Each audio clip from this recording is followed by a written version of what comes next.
Hey folks, I'm Pastor Eric Tritton from Gloria Dei Lutheran Church in Hudson, Ohio, and this is a weekly word, and I'm glad you're with me today as we continue talking about Joseph, not Christmas Joseph, but Genesis Joseph, the favorite son of Jacob, who his brothers hated, and they sold him into slavery. And that's kind of where we ended with his story last time we were able to get together here. So Joseph had been sold into slavery. He is in Egypt, and he was purchased by a man named Potiphar. And Potiphar was a powerful man in the Egyptian society. And Joseph was highly trusted by Potiphar. In Genesis chapter 39, we can read about all of this, but there's a long section in chapter 39, verse 2 through 6, that talk about how, because of Joseph's faithfulness, God blessed him, and Potiphar recognized God's blessing on Joseph, and he basically promoted him to oversee the entire house, and everything that Joseph did succeeded, and so Potiphar succeeded because of God's blessing on Joseph. The complication comes in when we start talking about Potiphar's wife, because Potiphar's wife also noticed Joseph, and apparently Joseph was a pretty good-looking guy, and she was interested in him for less noble reasons, and she set up a situation in which she could accuse Joseph of making sexual advances and that were untrue, and then Potiphar had to do something. And it says that Potiphar sent him to prison, and I find that interesting. At this time and in that culture, I don't think that there would have been any big deal with just killing Joseph. That has really been the history of slavery around the world. If a slave gets out of line, there are very stern punishments, including execution. And that's not what happened to Joseph.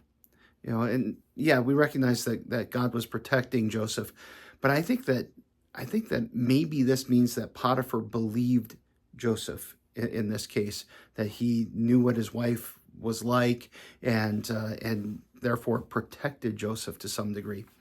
And I remember the first time that I was exposed to this idea was actually through a movie in 1995 on Joseph, in which Ben Kingsley plays Potiphar.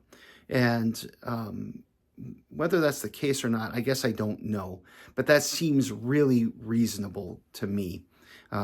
He could have just killed Joseph for messing with his wife, but if he believed Joseph, then maybe he could do something to protect him while also kind of saving face. So he sent him off to prison. Still unjust either way, but better outcome for Joseph. And it's interesting that once Joseph is in prison, it says that the guard in the prison who oversaw the prison recognized Joseph's skills and recognized God's blessings on his life, and Joseph ends up as a prisoner being in charge of the prison, and everything that he touches continues to succeed. So in Genesis chapter 40, we read about a scenario that takes place while Joseph is in prison.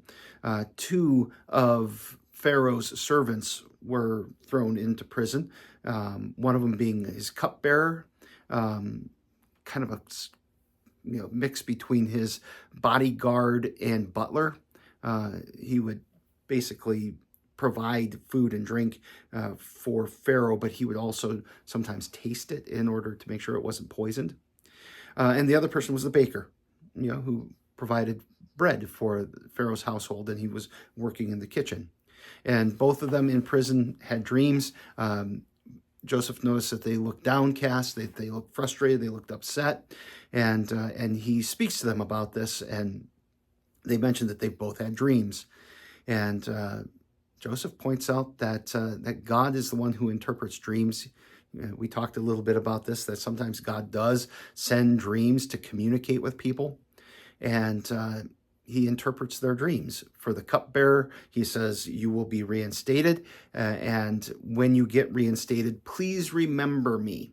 That's going to be important because we'll see what happens. But the baker's dream is less happy, and he tells the baker, "You're going to be executed." And there's no please remember me when you get out, because, well, he'll be dead. The cupbearer is very important for what will happen next in Joseph's life, because the cupbearer is directly connected to Pharaoh, and we're going to see how the cupbearer is instrumental in bringing Joseph to Pharaoh's attention. There are a couple things I want to mull on here in Joseph's story. There's been a lot of bad things that have happened to Joseph. And when we look at his life and we look at his story, one of the main themes that we could talk about is suffering. Suffering is a difficult thing. We don't like to talk about it. We don't like to experience it. But God does use suffering in our lives. Tim Keller was a pastor in New York. I believe he was Presbyterian.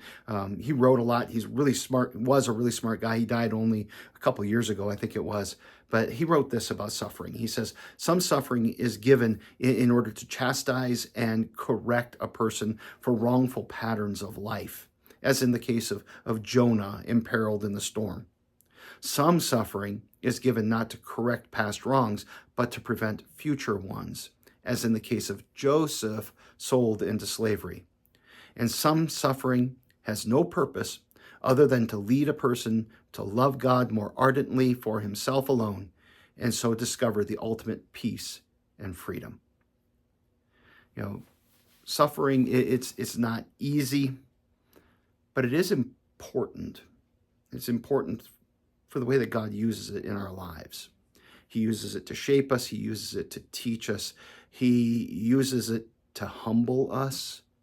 And I think it's important to keep in mind that God used Jesus' suffering and his death in order to redeem us. And as terrible as it is to go through suffering, there is a redemptive quality in what God does with suffering. I want to make sure you heard the way I said that. There's a redemptive quality in how God uses suffering. He redeems our suffering. And he uses it in ways that are blessings in the kingdom. And they are sometimes clearly blessings to us in retrospect. And in other times we can see where there are blessings to others. And other times we don't understand what God was doing until we get to glory, to be with God in heaven, and we see Jesus face to face. And as we look at Joseph's story, I think it's important to notice how God uses his suffering throughout his life. He used suffering as an opportunity to grow in faith. He used his suffering as an opportunity to be a witness to people. We find that suffering is something that encouraged him in prayer, and it really became foundational to his hope for God's promises. You know, that as he experienced that, it made him focus more on what God was going to do and how God would bless him. So we shouldn't just turn away from our sufferings and see them only as evil things that happen to us. You know, as I said before, God used Christ's sufferings as the tool or as the event that brings redemption for us. And he can and he does redeem our suffering too. And we walk by faith, trusting in that. The other thing that I want to comment on this account is talking about interpreting dreams. And I talked a little bit about dreams before. Some people get really wrapped up in interpreting dreams and trying to understand what our dreams are telling us. Don't do that. I'm not saying don't think about what your dreams mean or whatever, but don't get hypersensitive about it. Ultimately, the way that we think about dreams, it's just too uncertain. And again, don't hear what I'm not saying. I'm not saying that God doesn't use dreams. He does. I think that he's using dreams in the Middle East to connect with Muslims, to point them toward Jesus. I've heard stories about that. But but that's not his main mode of communicating with people. In Hebrews chapter 1, the author says, in many and various ways, God spoke to his people of old by the prophets. But now in these last days, he has spoken to us by his Son. And so when we think about God communicating with us, we really prefer the messages that we get through the Son. The message from the prophets in what we would call the Old Testament, pointing ahead to him, the message from Jesus' apostles as they passed on what he taught them. Really, when we think about how to think about our dreams, we want to see, do they lead us to Jesus? Because if they're from God, they will not lead us away from Jesus. And because Jesus is the Word, and he's the Word that's delivered to us in the Scriptures, our dreams that are from God won't lead us away from or contradict God's Word either. So we want to be, thoughtful. We want to be maybe skeptical in a holy manner when it comes to interpreting our dreams. Because ultimately, when we think about how people interpret dreams, they're looking for direction for their life. But God's goal isn't always to tell you what career you should go into, or what clothes to wear in a particular day, or whatever. God's goal for you and for me and for all people is to bring forgiveness and salvation to people through Christ, through his death and resurrection. So those dreams should point us to Jesus if they are indeed from God. So some things to think about. Hopefully this is helpful. Hopefully this is a blessing to you. If it is, please like it and share it. Help other people to find it. And again, thanks for being with me. And I hope you'll come back next time when we talk about Joseph and what happens when he does meet Pharaoh.